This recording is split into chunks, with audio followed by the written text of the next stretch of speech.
अस्सलाम वालेकुम, मैं हूं मोनिस रजा। आज के शो में हम बात करेंगे बैंकिंग कोर्ट और इंसदाद दहशतगर्दी अदालत से इमरान खान को बड़ा रिलीफ मिल गया। इसके साथ साथ तोशाखाना केस में इमरान खान की जमानत मंजूर हुई।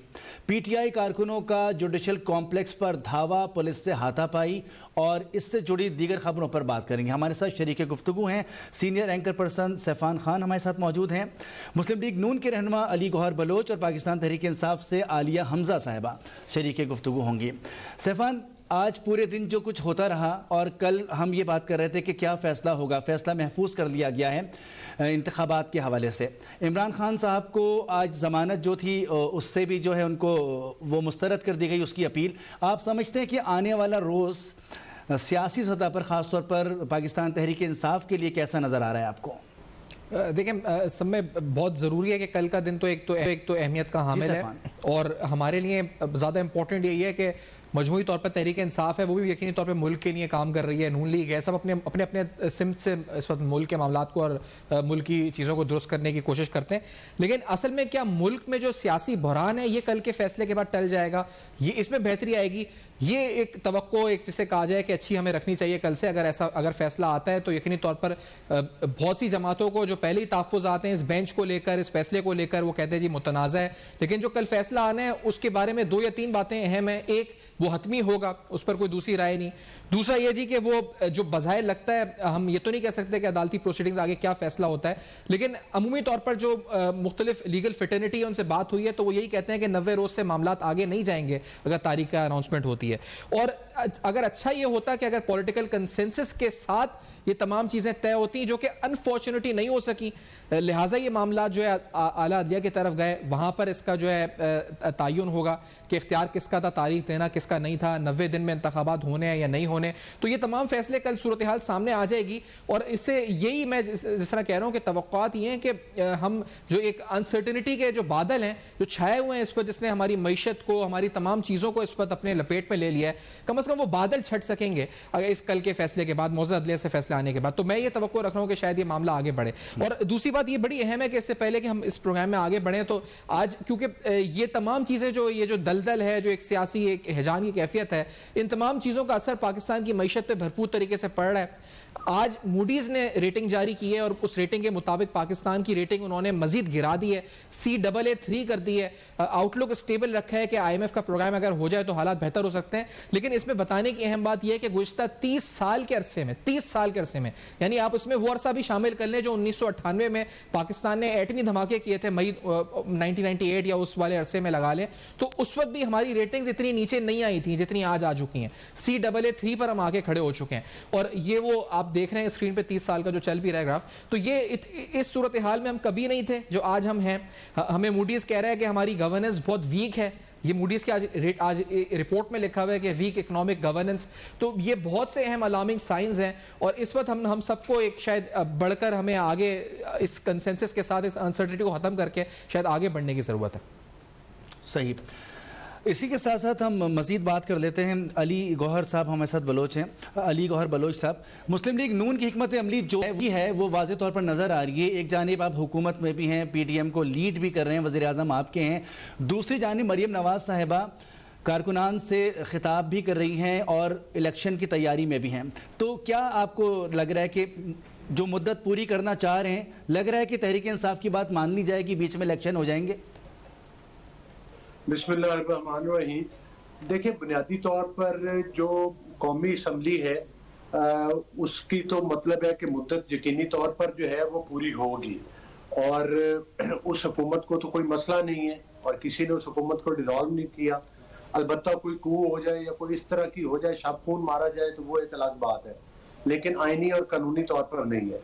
तो जहाँ तक सूबाई असम्बलियों का है वो जाहिर है सुप्रीम कोर्ट ने आज फैसला महफूज किया है, तो उसके मुताबिक जाहिर है कि जो भी फिर कानूनी तौर पर फैसले होंगे उनको तस्लीम किया जाएगा।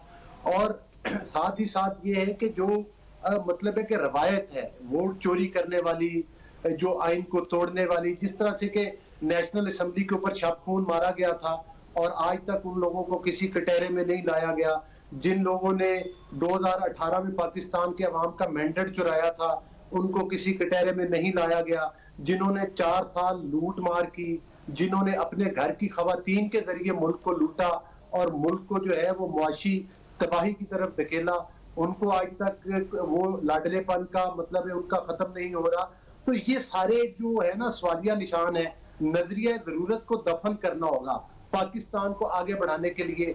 ये नहीं है कि कोई जो है वो मुकद्दस गाय है, चाहे वो मतलब है कि वो तोशा खाना से अरबों रुपए लूट ले तो उसको कोई कानून के वो कटहरे में नहीं आ सकता।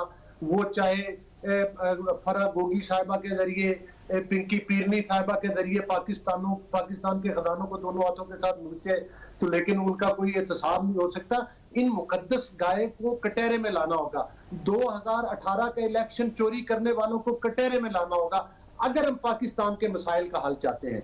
नहीं तो फिर ये है कि अगर हम उन गलतियों का अदाला किए बगैर आगे की तरफ बढ़ेंगे तो फिर तो ये वही गुंडागर्दी वाला टोला है जिन्होंने सुप्रीम कोर्ट के ऊपर हमले किए। अली गौहर साहब, आपसे एक सवाल यहाँ पे, क्योंकि आपने अभी कहा कि जो फैसला आएगा आला मुअज़्ज़ज़ अदलिया का कल के रोज, तो उस फैसले के मुताबिक ही कानून और आइन की रोशनी में आगे बढ़ा जाएगा। तो ये एक अच्छी बात है। मतलब इसका मतलब ये है कि आप जिस तरह कह रहे हैं कि ओवरऑल एक तो अकाउंटेबिलिटी होनी चाहिए उन तमाम लोगों की जिन्होंने आपके नजदीक जो 2017 से स्टेबिलिटी लेकर आए, सियासी अदम इस्तेहकाम लाए, लेकिन कल जो फैसला आना है क्या उससे आपको लगता है एक बुहरान खत्म होगा? जो आप भी कह रहे हैं तस्लीम करेंगे उस फैसले को, इसका मतलब आप लोग भी, पीटीआई भी तस्लीम करेगी जो भी फैसला आता है, तो ये एक आगे बढ़ने का रास्ता हो सकता है यहां से? अली गौहर साहब देखिए, आपकी बात के ना दो पहलू हैं। एक ये है कि आया उस फैसले को तस्लीम किया जाएगा या नहीं।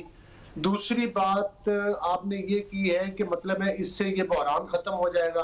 देखिए, मैंने पहले अर्ज किया है कि हमने तो फैसलों को उस वक्त भी तस्लीम किया था जब नवाज शरीफ साहब जो थे वो उनकी अहलिया जिंदगी और मौत की कश्मकश में थी।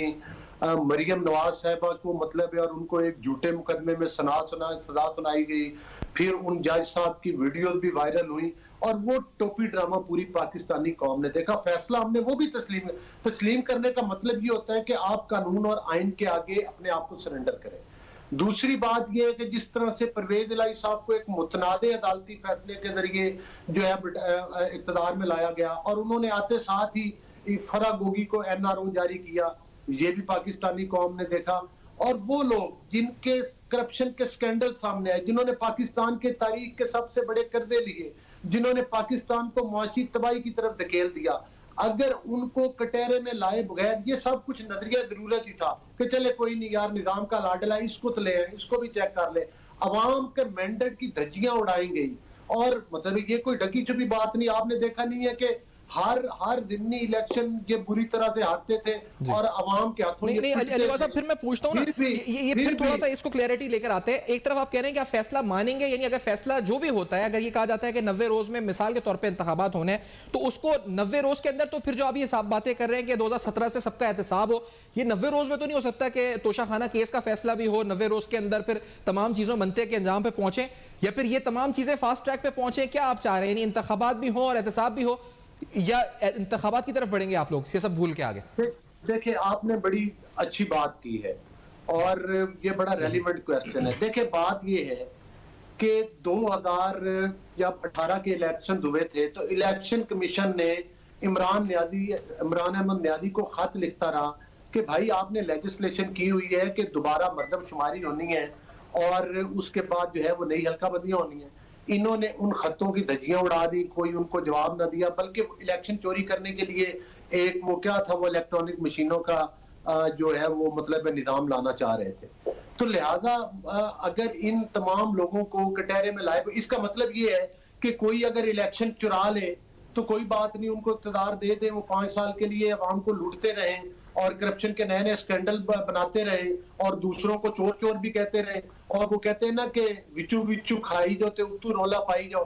तो ये मतलब इनको आखिर इनको कहीं तो लगाम देनी होगी ना, इस तबके को जो गालम गलूच की सियासत करता है, जो इदारों के ऊपर चढ़ाई, जिस तरह से आज सुप्रीम कोर्ट के दरवाजे तोड़े गए, अब उसकी इंटरप्रिटेशन ये देते नहीं हमने तो दरवाजा खोला था, मतलब दूसरे करें तो वो तोड़ा होता है, जो ये करें वो खोला होता है। तो वो अगर आप अपने टीवी के ऊपर इनके आज के जो इन्होंने भौंडा तमाशा किया है उसका वो अगर आप दिखा दें अपने, तो मैं आपका इंतहाई ममनून होगा। आज जो आहत अदालत में होता है इस पर भी बात करेंगे। अली गौहर साहब आपसे मजीद भी बात करेंगे। यहाँ पर एक छोटा सा ब्रेक लेंगे और ब्रेक के बाद आली हमजा साहिबा आपके पास आएंगे और आपसे इन तमाम चीज़ों को जो पॉइंट्स रेज किए गए आपके सामने भी रखेंगे, आपकी पार्टी का मौक़िफ़ भी आपसे लेंगे। ब्रेक के बाद दोबारा हाजिर होंगे।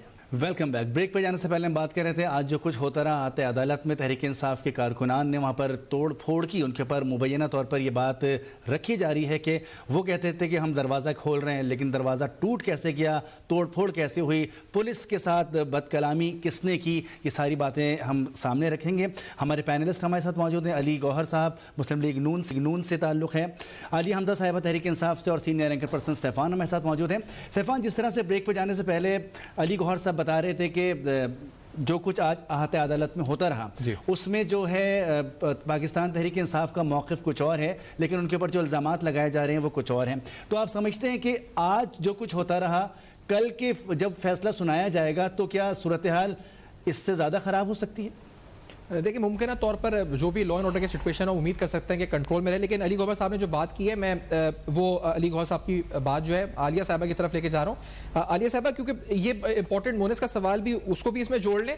और अली गौहर साहब से मैंने पूछा, तो मैंने आपसे भी पूछना चाह रहा हूँ कि क्या ये बहरान खत्म होने जा रहा है कल के दिन? क्योंकि ये भी कह रहे हैं अली गौहर साहब कि हम फैसले को मानने को तैयार हैं, लेकिन साथ साथ अकाउंटेबिलिटी की बात कर रहे हैं कि अकाउंटेबिलिटी भी होनी चाहिए।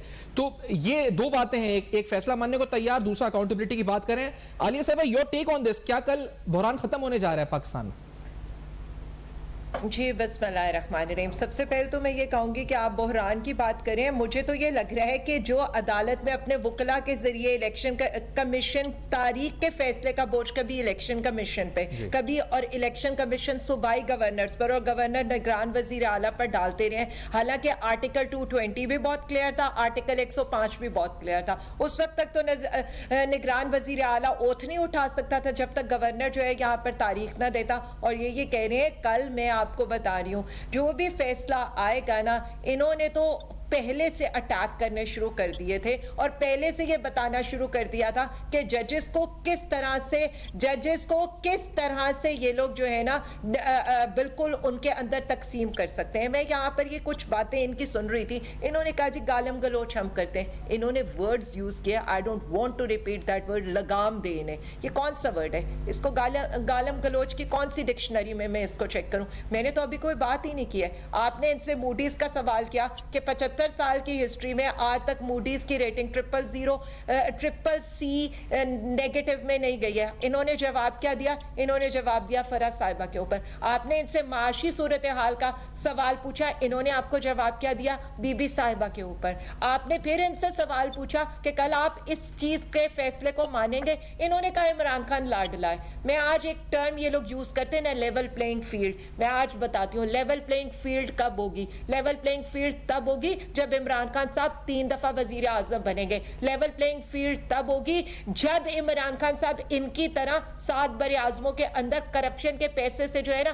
मनी लॉन्ड्रिंग करके एवन फील्ड, सरे महल, हीरे जवाहरात बनाएंगे। लेवल प्लेइंग फील्ड तब होगी जब वो इनकी तरह भगोड़े हो जाएंगे, डील करके, कभी उनको मच्छर काटेंगे, कभी वो डील करके जो है ना यहाँ पर इनको जाली शेर के नारे लगाते हो, प्लेटलेट्स के बहाने मुल्क से बाहर चले जाएंगे। उससे पहले लेवल प्लेइंग फील्ड का ये नाम ना लें, क्योंकि उतने ही करप्शन करनी पड़ेगी, उसी तरह मनी लॉन्ड्रिंग, उसी तरह किकबैक्स करनी पड़ेंगी इमरान खान साहब को, अगर हमने लेवल प्लेइंग फील्ड करानी है। और उससे पहले 3 दफा का वजीर आजम भी बनना पड़ेगा। अब आ जाए इनकी चीजों। अच्छा, आलिया साहब, एक सवाल यहाँ पे, बेनामी जायदादें। आलिया साहब, इससे पहले कि इस बात का भी आप जवाब दें, आपका हक है, उन्होंने जो बात की, लेकिन ये मुझे बताएं, क्योंकि जो मेन सवाल है कि कल 11 बजे एक फैसला आना है, उस फैसले के जिस तरह इन्होंने कहा कि हम मानेंगे और फिर साथ में लेवल प्लेइंग फील्ड या अकाउंटेबिलिटी की बात कर रहे हैं, तो ये अकाउंटेबिलिटी, लेवल प्लेइंग फील्ड अगर 90 रोज में आता है फैसला मुमकिन तौर पर कि आइन में है 90 रोज से आगे नहीं बढ़ सकता, तो ये 90 दिन के अंदर क्या ये एहतसाब, अकाउंटेबिलिटी, लेवल प्लेइंग फील्ड, ये सब चीजें करेक्ट हो सकती हैं जो अभी अली गौहर साहब कह रहे हैं, या ये मुमकिन नहीं है, हम सीधा इंतखाबात की तरफ जाएंगे? क्या होगा अली साहब? देखिए मेरी एक बात सुन ले कि अभी मुझे लेवल प्लेइंग फील्ड को एक्सप्लेन तो करने दें। आज पहले ये जो 4 केसेस खान ने भुगते हैं, ममनुआ फंडिंग, पहले ये अपनी फॉरेन फंडिंग का हिसाब दे, तोशा खाना, वो तोशा खाना केस जिससे ये लोग अपना जवाब देने से पीछे हटे हैं, दहशतगर्दी और इक़दाम कत्ल। मुझे सिर्फ इतना बता दे लाडला कौन है? एक दिन में 4 पेशियां भुगत रहे, कभी बैंकिंग कोर्ट जा रहे, कभी इंसदादे दहशतगर्दी के अदालत में जा रहे, कभी सेशन कोर्ट जा रहे, कभी हाई कोर्ट जा रहे, कहीं पर जी दहशतगर्दी। मुझे ये बताएं, एक मुल्क के वजीर आजम के ऊपर आप दहशतगर्दी की दफात लगा रहे हैं, और वो भी किस चीज के ऊपर कि जी इमरान खान साहब, इन पे इतनी इमरान खान साहब का खौफ है कि इमरान खान साहब जब जुडिशियल कॉम्प्लेक्स के अंदर जा रहे थे तो उनके साथ अवाम इतने ज्यादा थे। अब हम क्या कर सकते हैं कि आप रेंटा क्राउड भी करते हैं, आप बिरयानी और कीमे वाले नान भी देते हैं, लेकिन लोग ना भगोड़े को, ना उसकी बेटी को देखने आते हैं, ना उनके जलसे सुनने आते हैं। वो एयरपोर्ट पर आते हैं तो इस्तकबाल नहीं करने आते। उनका अपना भाई माल रोड के ऊपर गोल गोल घूमता रहता है, वो यहाँ पर सर्विसेज अस्पताल के अंदर 20 दिन पड़ा रहता है, कोई 100 से ज्यादा लोग यहाँ पर जमा नहीं होते। तो अगर उससे भी ये घबरा गए और उसके बाद भी इन्होंने टेररिज्म की दफात हम पे लगानी है, तो इसको आप पॉलिटिकल विक्टिमाइजेशन कहेंगे या नहीं कहेंगे? दूसरी बात, इंतखाबात से ये भाग रहे हैं और ये भागते रहेंगे, क्योंकि आप राजनपुर का इलेक्शन आपके सामने है, पिछले बाई इलेक्शंस आपके सामने है। 80% इलेक्शंस बाय इलेक्शन पीटीआई जीती है। उसके अलावा सर्वेज इनके अपने वजीर आजम करा चुके हैं, और सर्वेज के लिहाज से इनके अपने लोगों ने सर्वे किए। सिर्फ अगर मैं लाहौर की सूरत हाल बताऊं, 25 एमपीएस के हल्के और इस वक्त पीटीआई 20 जीतने की पोजीशन में, और बाकी का फैसला जो आप कह रहे हैं ना, भाग रहे हैं, तो कल के फैसले के बाद कैसे मुमकिन है और भागना? आलिया साहब ये बताएं प्लीज। और वो ये कह रहे हैं कि मानेंगे जो भी फैसला होगा। मेरी एक बात सुने, हमें तो वो दिन, आप सुफियान बात करें, हमें तो वो दिन भी याद है कि यहाँ पर इस्लामाबाद हाई कोर्ट फैसला देती है कल को इलेक्शन करा रहे हैं, अगले दिन इलेक्शन नहीं होता। आज आप देख रहे हैं जो कराची के लोकल बॉडी के इलेक्शंस के रिजल्ट है, आज तक वहां पर मेयर का फैसला नहीं हो सका है। यहाँ पर राजनपुर का इलेक्शन इनके डीसी ने लिखा, इनके वजीर दाखिला ने लिखा पंजाब के, इनके डीपीओ ने लिखा, जिसको कभी ऐसा नहीं हुआ है इस मुल्क के अंदर कि यहाँ पर निगरान वजारतें आए और निगरान वजारतें इलेक्शन से पहले वहां पर अपनी मर्जी की ब्यूरोक्रेसी करें। उसके बावजूद आपने ये देखा है कि इनको जो शिकस्ते फाश हुई है, 35,000 की लीड से हमने इनको हराया है, यानी पिछले जनरल इलेक्शन से भी 8,000 वोट पीटीआई का ज्यादा है। और ये अगर दोनों पार्टी यानी पीपल्स पार्टी और पीएमएलएन भी अपना वोट मिलाए ना, तो 20,000 का फर्क आता है पीटीआई से। उसके अलावा इनके अपने सर्वेज आया कि 71% खान साहब की मकबूलियत है, 78% ताजिर ये कह रहे हैं कि इस हुकूमत को चले जाना चाहिए। लेकिन ये वो जिससे कहते हैं ना कि वो रेत के अंदर, मेरे लिए इंपॉर्टेंट बात ये है कि आप ये इन्हें पता है कि आप ये अभी भी डाउट कर रही हैं, ऊपर लिखी हुई है। अब ये बहुत इंपॉर्टेंट बात है। सवाल मेरा, आप प्लीज अगर इसका जवाब दे दें। आपको अभी भी डाउट है कि कल फैसला अगर आ जाता है, उसके बाद भी आपको लगता है कि इंतखाबात में आपको डाउट है कि इस पे इंप्लीमेंटेशन हो? तो ये बड़ी अहम बात है आलिया साहब, आप एक अहम रहनुमा कीजिए कि आपको भी यकीन नहीं है। मुझे डाउट नहीं है, नहीं देखिए मेरी एक बात सुने, मैं तो इनकी पास्ट हिस्ट्री को देखते हुए ये बातें कर रही हूँ। और मैं तो मरियम नवाज की जो परसों के जलसे के अंदर माशाल्लाह से जिस तरह से रौनक तकब्बुर के साथ उन्होंने ये कहा है पहले ये होगा तो इलेक्शन होगा, तो पहले तो सवाल ये होना चाहिए वो मुखातिब किससे थी? क्योंकि अदलिया के अंदर तो केस चल रहा था, तो वो किसको ये कह रही थी कि पहले ये तुम सारी मेरी फरमाइशें पूरी करोगे तो उसके बाद हम इलेक्शन में जाएंगे। ये वो वाले हालात तो है नहीं कि अब्बा जी को कहा गया हो जी मैट्रिक मैंने फेल कर लिया है, मुझे 500 नंबर लगवा दें, अब उसके बाद मैंने कैनेट कॉलेज में एडमिशन लेना है तो वहां की प्रिंसिपल को तब्दील कर दें, या उसके बाद मैंने किंग एडवर्ड में मेडिकल करने का मेरा दिल चाह रहा है तो मुझे किंग एडवर्ड में कर दो और फिर वहां से मुझे सीधा सीधा आरएमसी ले जाए। यानी ये तो वो वाली फरमाइशें हो रही है। ये तो मुझे लग रहा है कि आईने पाकिस्तान की किताब नहीं है, या आईने जाती उमरा या आईने मरियम की किताब है, या वो आइन को भी ऐसे ही ट्रीट करी है जैसे वो कैप्टन सफदर साहब को ट्रीट करती हैं। तो मैं तो सिर्फ इतना समझती हूं कि ये जिस तरह की बातें जजेस को मलाइन करने से लेकर उनकी तस्वीरें दिखाने से लेकर जलसों के अंदर उनके ऊपर इल्जामात लगाने से लेकर उनकी ऑडियोज रिलीज करने से लेकर ये जिस तरह के काम करते रहे ना, तो इनकी हिस्ट्री तो ये बता रही है कि ये आखिरी हद तक जाएंगे, इलेक्शन में नहीं जाएंगे, बाकी ये जो मर्जी करें। और बाकी सिर्फ एक सेकंड, जिस नजरिया जरूरत के तहत आज 85 वाली वाली जमात हुकूमत के ऊपर मुसल्लत होकर बैठी है ना, आपका क्या ख्याल है ये इक्तदार का कब्जा इतनी आसानी से छोड़ देंगे? अली गौहर साहब, अभी भी इनको डाउट है, इन्हें आज बेस्ड ऑन इनके मुताबिक जो ट्रैक रिकॉर्ड है और ये कल की स्टेटमेंट मरीम नवाज साहिबा की भी कोट कर रही है, तो जो अली गौहर साहब आपका पॉइंट ऑफ व्यू जानना चाह रहा हूं। अभी भी आपने तो कहा था पहले सवाल के जवाब में ही कि हम जो फैसला आएगा उसको मानेंगे, लेकिन आलिया साहबा कह रही हैं आपकी मरीम नवाज साहिबा ने स्टेटमेंट्स दी हैं, ट्रैक रिकॉर्ड है और इस बुनियाद पे इन्हें यकीन है कि आप अभी भी हर कोशिश करेंगे कि इलेक्शंस में ना जाएं। अली गौहर साहब प्लीज अपना पार्टी मौकिफ भी, अपनी लाइन भी प्लीज दीजिएगा। अली गौहर साहब देखिए बात ये है कि ये ठीक कह रही है, मैं इनकी कुछ बातों से इत्तेफाक भी करता हूं कि देखें हम घुसपैठियों को, वोट चोरी करने वालों को हर लेवल पर रोकने की और ब्लॉक करने की कोशिश करेंगे। जिनको आदत पड़ गई है पाकिस्तान के अवाम का मैंडेट चुराने की, ये बात करते हैं कि ये बड़े दूध के नहाए हुए हैं, इनसे पूछे कि डस्का में जब धुंध पड़ी थी और आप वोट चोरी करते हुए रंगे हाथों पकड़े गए थे और फिर भी डस्का की अवाम ने आपको किक आउट किया था, तो वो बात आप भूल गए। जब आप 14 में से 13 जिम्मियां हार गए थे और पाकिस्तान की अवाम ने आपको धक्के देकर हलकों से निकाला था, वो वक्त आप भूल गए। जब परवेज खटक के हलके में, अभी ये डेरा गाजी खान की बात कर रही हैं, परवेज खटक के हलके से जो सीट खाली हुई थी वहां से केपीके की अवाम ने आपको वो जो है वो मतलब है कि धक्के देकर निकाला और आपको आईना दिखाया, वो वाला वक्त आप लोग भूल चुके हैं। जब फैसल वाडा ने जो सीट छोड़ी थी कराची में और उसमें आपका कैंडिडेट 6ठे नंबर पर आया था पीटीआई का, वो वक्त भूल गए।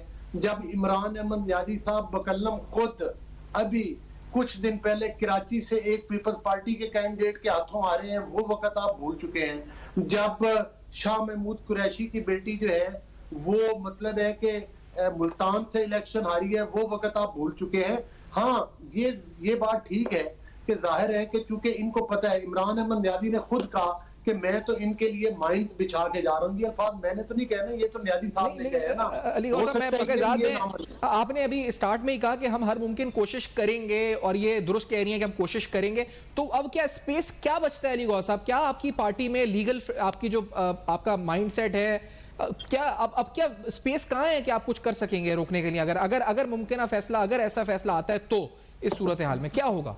देखें बात यह है कि हमारा तो डे वन से ये मौकफ है कि अगर इलेक्शन कमीशन का काम इलेक्शन करवाना है, अदालतों में बात चली गई जिस तरह से कि अभी आपने कुछ दिन पहले देखा कि वो परवेज इलाही साहब की जो ऑडियो आई है उसका भी फॉरेंसिक होना चाहिए। मतलब ये एक बड़ा संगीन मामला है। उससे इंतखाबात पे जाने से आप रोक सकते हैं अगर फॉरेंसिक हो जाए। अच्छा, फिर जो पहले इसके ऊपर वो बना था मतलब बेंच बना, उसमें मतलब है कि एक वो मौजूद जज साहब थे जिन्होंने हर फैसला जो है वो नून लीग के खिलाफ दिया और जिस तरह से व्हाट्सएप के ऊपर जीआईटीज बनती रही वो भी पाकिस्तान की कौम ने देखा है। उससे इंतखाबात क्या उसमें खलल आ सकता है पूरे निजाम को?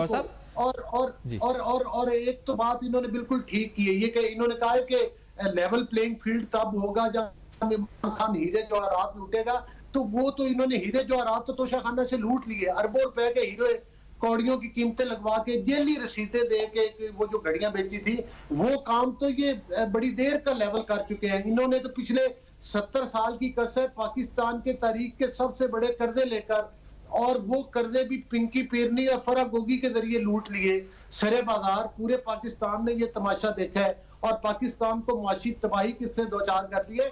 तो वो तो मतलब है कि ये पाकिस्तान से चुन चुन के बदले ले रहे हैं, डाके बड़े बड़े डाल रहे हैं।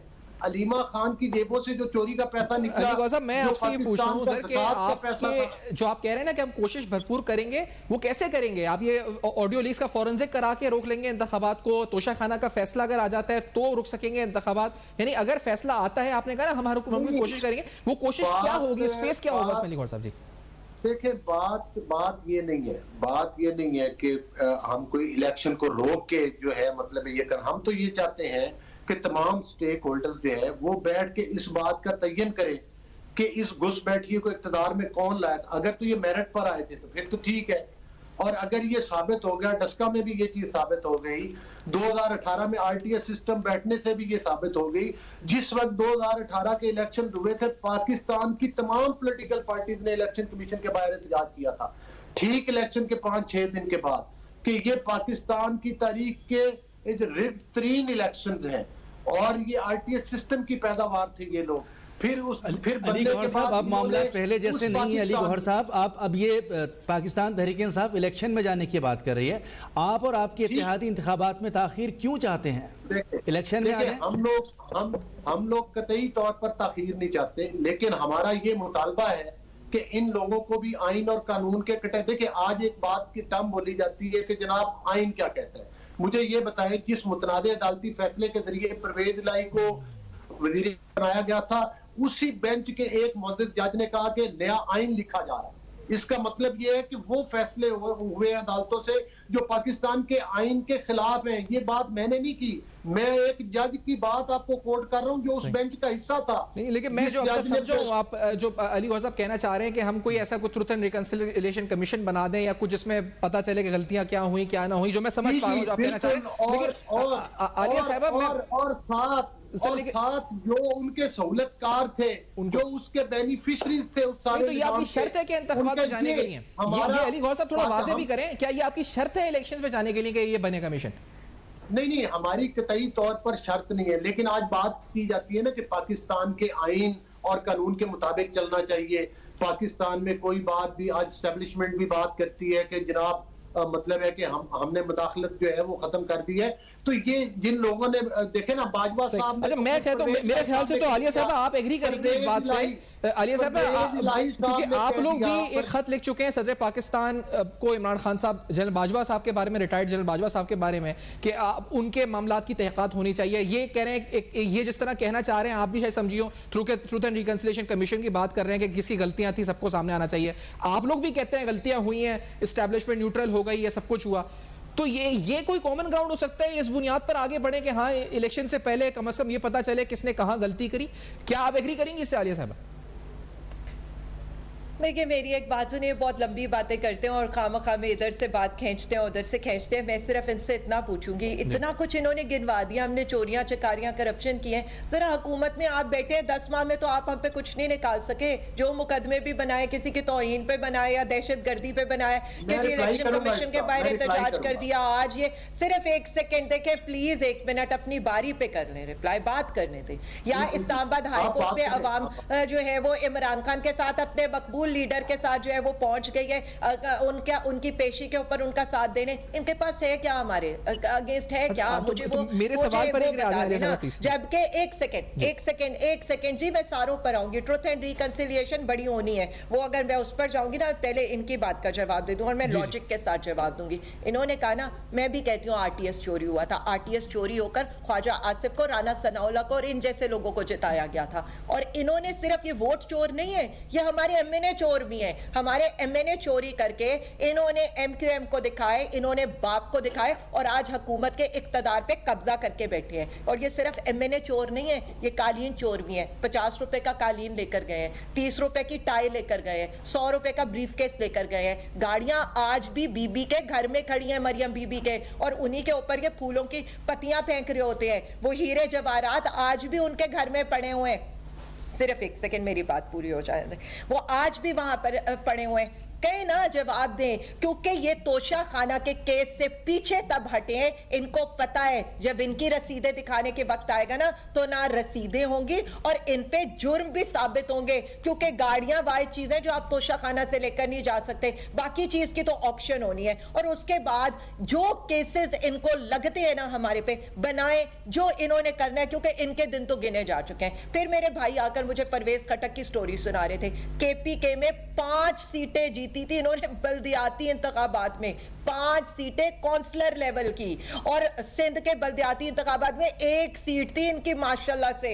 तो उसके बाद ये आकर मुझे केपीके और सिंध की कहानी सुनाएंगे। शर्म आनी चाहिए वैसे इसके ऊपर के अवाम किस तरह से इनको मुस्तरद करिए, लेकिन यहां पर बैठकर उसी तरह की ये बातें कर रहे हैं। फिर इन्होंने बाई इलेक्शंस की जितनी भी मुझे बातें सुनाई हैं, मुझे ये बताए ना 0% है पीटीआई की पॉपुलैरिटी। पीटीआई मैं कहती हूं ना हमारा कोई प्रोटेस्ट कामयाब होता है, ना हम कहीं पर परफॉर्म करें। आवाम हमें बिल्कुल पसंद नहीं करती, तो जनरल इलेक्शन करा लें, केपीके का इलेक्शन करा लें, पंजाब का इलेक्शन करा लें। मैं आज यहाँ पर बैठ कर कह रही हूँ, इनसे पूछें कितने दिनों से ये अपने हल्के के जनाजों पर नहीं गए। ये क्या इनके बाकी एमएनएस क्या, इनके बाकी एमपीएस क्या, जहां जाते हैं ना अवाम का रिस्पॉन्स इनके सामने है। ना ये जनाजों पर जा सकते हैं, ना ये शादियों पर जा सकते हैं। इनके क्या मतलब, इनको तो छोड़ दें, इनकी लीडरानी साहिबा को मार्कीज लगा के हॉल के अंदर छोटी छोटी जैसे कि मैरिजेस हॉल के अंदर लोग इकट्ठे करने पड़े, फिर भी लोग मौजूद नहीं है वहां पर। सूरत हाल इस पार्टी की ये हो गई है और उसके बावजूद इनसे यहां पर आकर बातें करा ले। पंजाब से इनका सफाया हो चुका है। ये जो वो जिसे कहते थे ना, जिसको नहीं तोड़ सकी थी जिस नून लीग को, ये आते हैं, ये भी मुझे लगता है माजी में जीतते हैं। इनकी लीडरानी आती है, वो तो माशाल्लाह अपनी शहबाज हुकूमत के ऊपर एक पूरी चार्जशीट देकर जाती है कि नवाज शरीफ की हुकूमत में चीजों के ये खर्चे थे, चीजों की ये कीमतें थी, और आज शहबाज शरीफ की हुकूमत के अंदर ये आकर मुझे सुना रहे। तो सिर्फ आप भी एग्री करती हैं इस बात मैं उस पर 1 मिनट, बस मुझे दे 1 मिनट, सुफियान मुझे 1 मिनट दे दीजिएगा, मैं उस पर बात करूंगी। मुझे सिर्फ आखिरी बात इस पर करने दें। मुझे सिर्फ इतना बता दें, 10 माह में 10,000 अरब रुपए के ये कर्जे कर चुके हैं, और उसके बाद सूरत हाल ये कि 3 अरब से कम के ज़खायर हैं। इनके ऊपर हर बंदा अदम एतमाद, ताजिर ले लें, किसान ले लें, अदम एतमाद करे। अब आपने कहा ट्रुथ एंड रिकंसिलिएशन करें, ट्रुथ एंड रिकंसिलिएशन बुलाएं जनरल जिलानी को कि यहां पर सरिया डालते डालते आप एक बंदे को किस तरह से, जिसे रंगीला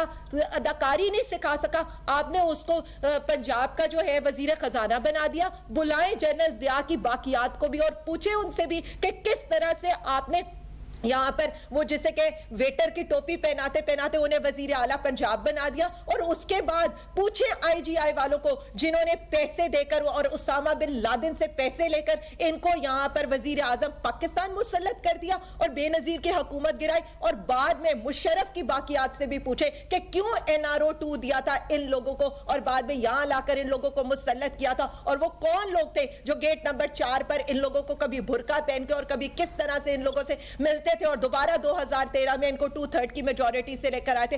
होनी चाहिए ट्रुथ एंड रिकंसिलिएशन, होनी चाहिए। और बहुत सारे सवाल आपने उठा दिए और हम यकीनी तौर पर ये रखेंगे आपके पास भी, उनसे पूछेंगे। बहुत सारी चीजें आपने उठाई हैं, लेकिन मौजूदा सूरत हाल को देखते हुए बात थोड़ी सी ये है कि आवाम को रिलीफ देने के लिए क्या दोनों मिल बैठ सकते हैं? सफान भी यही आपसे पूछना चाह रहे हैं, सियासी सतह पर क्या कोई ऐसी बात बन सकती है? एक ब्रेक लेते हैं, ब्रेक के बाद दोबारा हाजिर होते हैं हमारे साथ। Welcome back. मौजूदा सूरत हाल को देखते हुए गुफ्तगू हम कर रहे हैं। हमारे साथ हमारे पैनलिस्ट मौजूद हैं। अली गौहर साहब, आलिया हमजा साहिबा ने बहुत सारे सवालात उठा दिए और आप उसको जवाब भी देना चाह रहे थे। तो सबसे पहले आप बताएं कि जो एतराज़ात उठाए जा रहे हैं एक दूसरे के ऊपर, अगर इसी के ऊपर गुफ्तगू होती रही तो मामलात को आगे कैसे बढ़ाया जाएगा? हम इस बहरान से कैसे निकल पाएंगे? देखिए, बात यह है कि बड़ी तज्जुब वाली बात है कि जो लोग रिटायर्ड जनरल फैज की पैदावार हैं, जिनको जिस बंदे ने के थर्ड अंपायर की उंगली के मतलब है टर्म किसने इजाद की थी, फिर ये बताए कि वो एक जनरल ज़हीरुल इस्लाम थे, वो भी इनके जलसे करवाया करते थे। जिस तरह से कि वो धरने होते रहे, वो भी बात किसी से ढकी छुपी हुई नहीं है। तो ये आज किस चीज का भाषण देते हैं? लेकिन अली गौहर साहब, इस तरह तो माजी में भी बहुत सारे जनरल्स के नाम नवाज शरीफ साहब से मंसूब कर दिए जाते हैं। इससे आगे बढ़कर कुछ नहीं हो सकता। बात जी,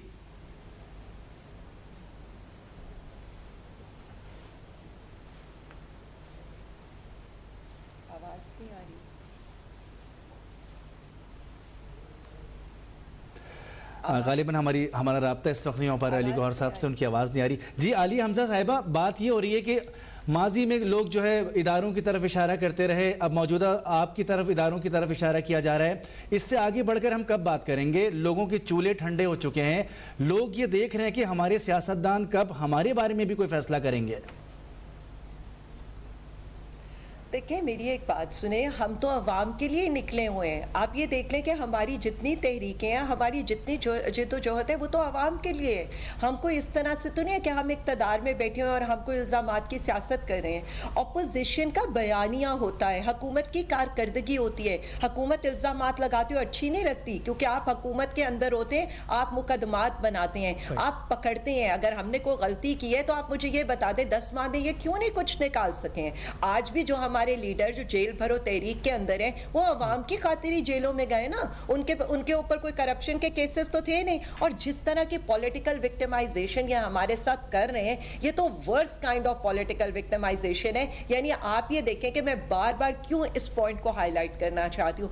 एक हमला आवर को लाइव थ्रेट होने पर उसको वीडियो लिंक की सहूलत दी गई है, लेकिन खान साहब को एक अदालत से दूसरी अदालत जाना पड़े। लेकिन मैं सिर्फ इतना समझती हूँ कि जब अल्लाह रब्बुल इज्जत की मदद और अवाम की ताकत आपके साथ हो, तो ये सारी चीजें भी आपकी मीडिया, सिर्फ एक लास्ट बात, ये सारी चीजें भी आपकी मीडिया पब्लिसिटी बन जाती हैं। और यही हुआ है इस केस के अंदर भी, कि इन्होंने ये कहा कि ये इमरान खान साहब को थका लेंगे, लेकिन आप ये देखें कि किस तरह से अभी जो इत्तलात हैं वो आलिया साहब ये है कि जो आज हुआ है वहां पर जुडिशल कॉम्प्लेक्स में, उस सिलसिले में गिरफ्तारी के लिए टीमें तश्कील दे दी गई हैं, जो मुख्तलिफ रहनुमाओं पे मुकदमे हुए हैं उस पर गिरफ्तारियां करेगी। दूसरा, जेल भरो तहरीक का मुस्तकबिल क्या, ये पूछूंगा। लेकिन अली गौहर साहब, आपसे होने से एक सवाल पूछा था, आप जवाब दे रहे थे, लाइन डिस्कनेक्ट हो गई थी, प्लीज उसको कंटिन्यू कीजिएगा।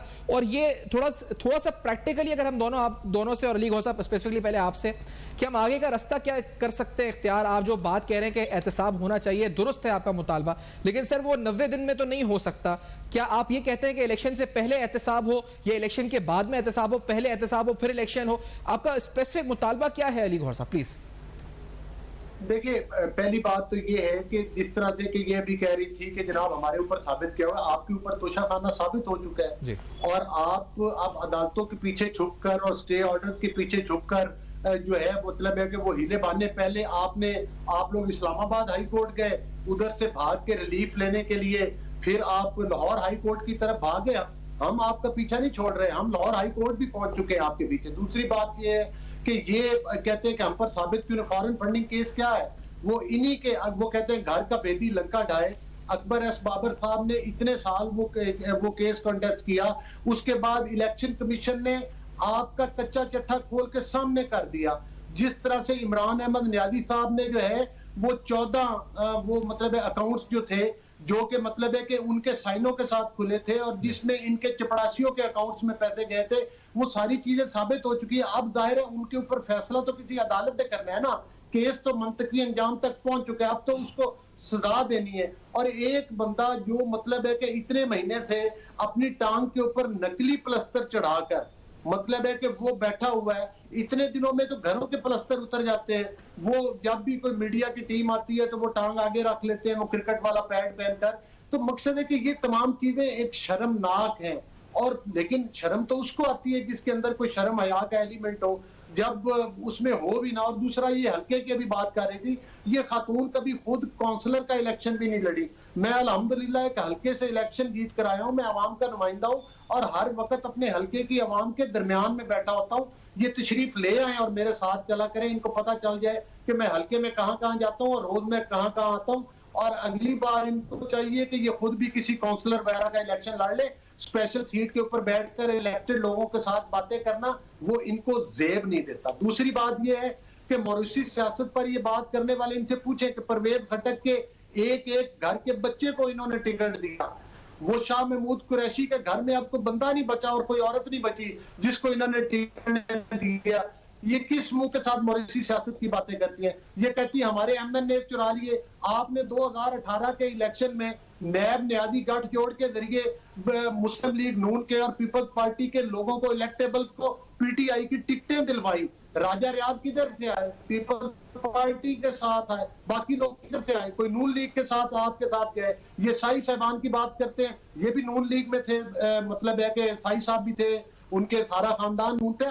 तो ये तमाम नैब गर्दी थी जिसके जरिए वो ये सब पीछे वो जर्नल थे जिनका मैंने नाम लिया आपको। लेकिन अली साहब आपने शुरू में इस प्रोग्राम में बात की थी कि तमाम फरीकैन जो है ना वो बैठे हैं और फिर हम बैठते हैं फरीकैन के साथ, तो सर वो आपका मकसद क्या था, आप किस तरफ, यानी आपकी क़यादत सोच क्या रही है? अगर जिस तरह आप कह रहे हैं जी कि पहले एहतसाब हो या सवाल जवाब हो उन लोगों से जिनकी वजह से आज हम यहाँ पर हैं, तो उसके लिए क्या हो, कोई ऑल पार्टीज कॉन्फ्रेंस हो, कोई इनिशिएट पार्लियामेंट के थ्रू डायलॉग इनिशिएट हो, कोई इनिशिएटिव लेंगे आप, या सिर्फ ये एक बयानिया या बयान और सियासी रिटोरिक रहेगा ये? अली गौहर बलोच साहब, क्या स्ट्रेटेजी है इसकी?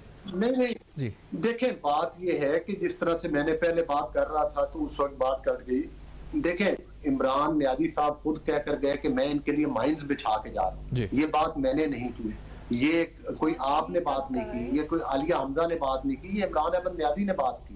उन माइंड से क्या मतलब था कि मैं पाकिस्तान की मईशत को तबाह करके जा रहा हूँ, और वो यही माइंड थी कि मैंने पाकिस्तान की तारीख के सबसे बड़े कर्जे लिए हैं, वो यही माइंड थी। तो जब ये मतलब है सारा कुछ करके गए, उसके ऊपर मेरी जाती राय तो ये है, इसका हल ये है कि इसके ऊपर एक कमीशन बनना चाहिए, जो कमीशन ये फैसला करे कि वोट चोरी करने वाले कौन थे, तोशाखाना की चोरी करने वाले कौन थे, कि किस तरह से 14 सीटें कराची में इनको प्लेट के अंदर रखकर मिली, किस तरह से इन्होंने पाकिस्तान के अवाम का मैंडेट पंजाब पूरे से छीना। मुझे ये बताएं, पंजाब असेंबली में सबसे बड़ी पार्टी नून लीग थी, और इसके लिए क्या आप अदलिया को अप्रोच करेंगे या फिर आप वज़ीर आज़म साहब को खत लिखेंगे कमीशन बनाने के लिए? आपकी जाती राय है, लेकिन आप क्या समझते हैं इसके लिए? मौजूदा अदलिया को आप अप्रोच करेंगे, कमीशन बनाया जाए, वज़ीर आज़म साहब कमीशन बनाए जुडिशल, किस तरह आप इस पर आगे बढ़ेंगे अली गौहर साहब? देखिए, बात ये है कि इसका तो तमाम स्टेक होल्डर्स बैठकर, ये तो एक मेरा मशवरा है, लेकिन मैं ये कहता हूं कि इस पर तमाम, अगर हम चाहते हैं कि पाकिस्तान, आप कहते हैं ना कि बहरान है, बहरान, इलेक्शन होने चाहिए, वक्त पर होने चाहिए, जो कानून और आइन ये भी तो नहीं कहता ना कि जो पिछला इलेक्शन चुरा कर आए हैं उनको दोबारा फिर इलेक्शन में बिठा दिया जाए। तो मतलब चले आपकी बात तो हमारे सामने है भाई कि आप एक कमीशन की बात करें, क्योंकि आखिरी मिनट है। मैं आलिया साहबा आपका पॉइंट ऑफ व्यू, आपको वो वक्त याद है, जी जी, आपको वो वक्त याद है जिस वक्त नवाज शरीफ साहब से जो है, अच्छा लास्टली मैं, क्योंकि लास्ट मिनट है, आलिया साहब प्लीज आप इस पे कमेंट कीजिए। कमीशन ने बात की, दूसरा जेल भरो तहरीक का मुस्तकबिल आप क्या है आलिया साहबा? क्योंकि कल फैसला आना है, उसके बाद इलेक्शन अगर होते हैं तो इन्होंने प्रोग्राम में बैठ के अपनी लीडर मरियम औरंगजेब और मरियम सफदर को ही बातें सुनाने बैठ गए कि काउंसलर का इलेक्शन तो वो लड़ नहीं सकती, यहाँ पर आकर वो उन्हीं के पीछे ये हाथ बांध के खड़े हो जाते हैं। फिर मैं मरियम साहिबा से एक रिक्वेस्ट जरूर करूंगी, जिनको प्रोग्राम में भेजती है ना, उनको थोड़ा सा आइन कानून पढ़ाकर या उनको जो है ना पढ़ा लिखा कर भेजा करे, नहीं तो वो PMLN की ही लाइल्मी को जाहिर करते हैं। और नवाज शरीफ साहब के लिए वैसे तो मैं कह दूं, खान का तो प्लस्तर भी उतर जाएगा, लेकिन उनके प्लेट्स पूरे नहीं होंगे। चमचे तो खैर माशाल्लाह यहाँ बेतहाशा मौजूद हैं और बैठे हुए भी बहुत हैं। अब बारूदी सुरंगें, जरा मैं बारूदी सुरंगें बता दूं होती क्या है। स्टेट बैंक के रिजर्व में 72% की कमी, गुड एक्सपोर्ट में 8% की कमी, टेक्सटाइल एक्सपोर्ट में 8% की कमी, तरसीलाते ज़र में 11% की कमी, जबकि डॉलर की कीमत में 60% इजाफा हो, बजट का सारा 22% की इजाफा हो, दोनों जमातों का मौक़िफ़ हम तक पहुंच गया। इस मौजूदा सूरत हाल में जो सिचुएशन बनती नजर आ रही है, जैसे सभी कहा कि कल गिरफ्तारियां हो सकती हैं जुडिशियल कॉम्प्लेक्स पर जो आज हुआ उसके तनाजुर में। दूसरी जानिब तहरीक इंसाफ जेल भरो तहरीक भी चला रही है, ये बहुत एक इंपॉर्टेंट पॉइंट है जिसके ऊपर कल मजीद देखा जा सकता है। रहनुमा अली गौहर मुस्लिम लीग नून के हमारे साथ मौजूद थे, शुक्रिया आपका। आलिया हमजा साहिबा पाकिस्तान तहरीक इंसाफ साहब का ताल्लुक है, आपका बहुत शुक्रिया। सीनियर एंकर पर्सन सैफान खान हमारे साथ मौजूद थे, बहुत शुक्रिया। कल ये देखा जाएगा कि सिचुएशन क्या बनती है और मौजूदा तनाजुर में जो सिचुएशन आगे बढ़ रही है उसमें क्या आउटकम आ पाता है। इजाजत दीजिए, अल्लाह हाफिज।